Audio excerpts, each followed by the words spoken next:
আমরা এবারে বরিশালে যাব। সেখানে জানেন যে আমাদের এখন বর্ষাকাল চলছে এবং বরিশালেও কিন্তু ডেঙ্গু আক্রান্তের সংখ্যা ক্রমশই বাড়ছে। তবে ডেঙ্গু প্রতিরোধে সিটি কর্পোরেশন, স্বাস্থ্য বিভাগ এবং জেলা প্রশাসনের এখনও কোনো কার্যকরী উদ্যোগ নেই।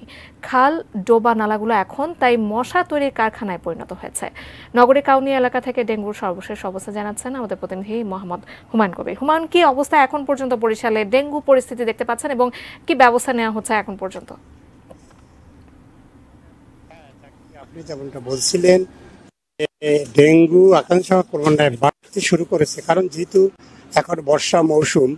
আর ডেঙ্গু প্রতিরোধে কি কার্যকর ব্যবস্থা নেওয়া হচ্ছে সেটি আমি আপনাকে দেখানোর চেষ্টা করছি। যে আমি রয়েছি নগরী কাউনিয়া জেল খাল এলাকায়, এবং এই খালের দৃশ্যটি প্রমাণ করবে যে ডেঙ্গু প্রতিরোধে তারা কি ব্যবস্থা নিচ্ছে। এই খালটি পরিষ্কার করা হচ্ছে না, এই খাল না, বিভিন্ন ডোবা নালা যে রয়েছে এগুলো এখন মশা তৈরির কারখানায় পরিণত হয়েছে, সেদিকে যেন কেউরই কোনো দৃষ্টি নেই। এ কারণে মশার উপদ্রব বাড়ছে। মশার উপদ্রব বাড়ার পাশাপাশি মানুষ যেহেতু মশা উপদ্রব বাড়ছে, এ কারণে ডেঙ্গুর সংখ্যা বাড়বে, এটি স্বাভাবিক। কিন্তু এ বিষয়ে সিটি কর্পোরেশন বা জেলা প্রশাসন এবং বিশেষ করে স্বাস্থ্য বিভাগ, তাদের যেন কোনো ভূমিকা নেই। তারা কোনো রকমেরই কোনো পদক্ষেপ নিচ্ছে না, কোনো উদ্বুদ্ধকরণ বা কোনো সচেতনমূলক তারা সভা করছে না। অথচ বর্ষা মৌসুম ইতিমধ্যে এসে গেছে। আর আমি একটি জিনিস জানিয়ে রাখি, যে গত 1 জানুয়ারি থেকে এখন পর্যন্ত বরিশাল বিভাগ যে 6টি জেলা রয়েছে, সেখানে 574 জন ডেঙ্গুতে আক্রান্ত হয়েছে। আক্রান্তের ভিতরে বরগুনা পিরোজপুরের সংখ্যা আমরা বেশি দেখতে পাচ্ছি, এবং মারা গেছে 9 জন। 9 জনের ভিতরে এই দুটি জেলায় মৃত্যুর সংখ্যাও বেশি।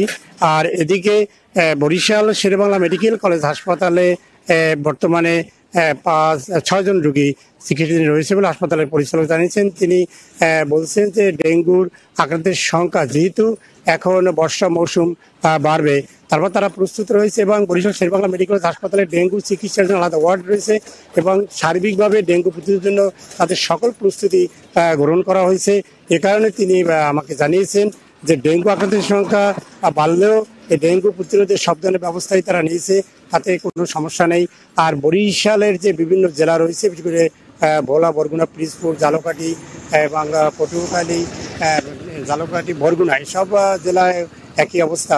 সে সমস্ত জেলায় আমরা তো জানতে পেরেছি সেখানেও ডেঙ্গু প্রতিরোধে সেভাবে কোনো কার্যকর ব্যবস্থা নেওয়া হচ্ছে না। আর এই খালগুলো, যে খালের পাড়ে আমি দাঁড়িয়ে রয়েছি, এই খালগুলো পরিষ্কারের জন্য কোটি কোটি টাকা বরাদ্দ দিলে সেই টাকাটি কি হচ্ছে, এবং এই খাল কিন্তু এখনো পরিষ্কার হয়নি। এ কারণে এখান থেকেই মশার উপদ্রব বেশি বাড়ছে। এই ছিল আমার কাছে বরিশালে ডেঙ্গু পরিস্থিতি। জাকিয়া।